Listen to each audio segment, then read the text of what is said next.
Hello everybody.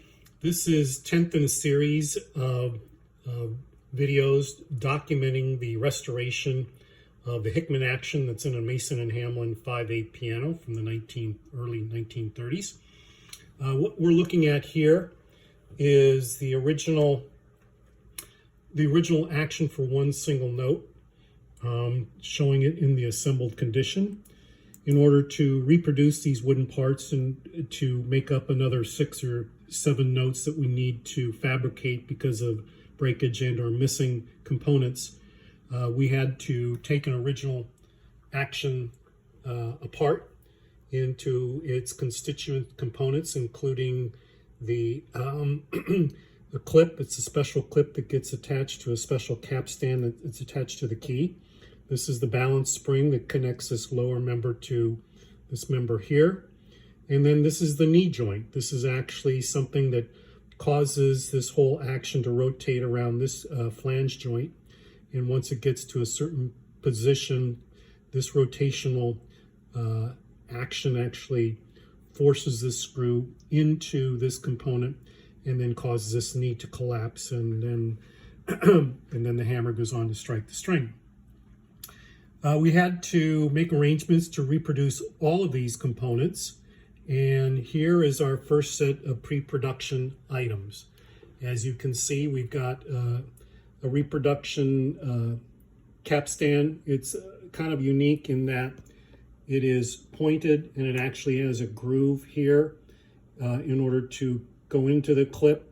We got the balance spring that connects the this lower component right here and gets tied into one of 4 holes up here, depending upon where this note is in the action. If it's a heavier hammer, it's going to be stuck into this hole. If it's up in the treble range, it's going to go into that hole because of the leverage with the geometry. We've got a couple of screws that had to be reproduced. This one happens to be a 640 thread. This is a 540 thread. This is the item that actually kicks out the action, and this one is the what I call the stop rail screw. So it actually causes this whole thing to stop at a certain position by hitting a special stop rail that's got a piece of felt in it. One of the more challenging components to make was this flange. It's got a special composite, I should say, bushing. We have gone ahead and drilled a pilot hole here, which is a couple thousandths below the finished dimension, and we will size that by reaming it.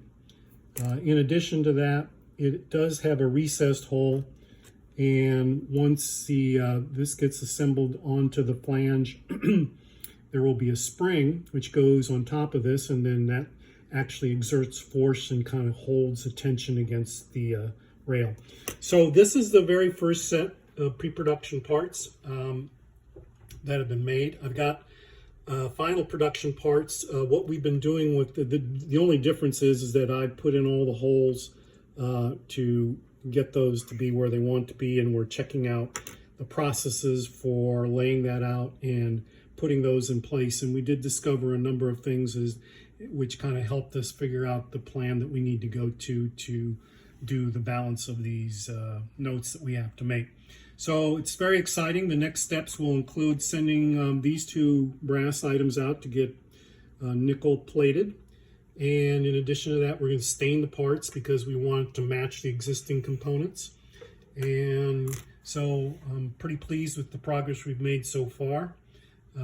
Just a few more things, and adding the felt. And felt, as we mentioned here in the first, it's got several pieces of felt.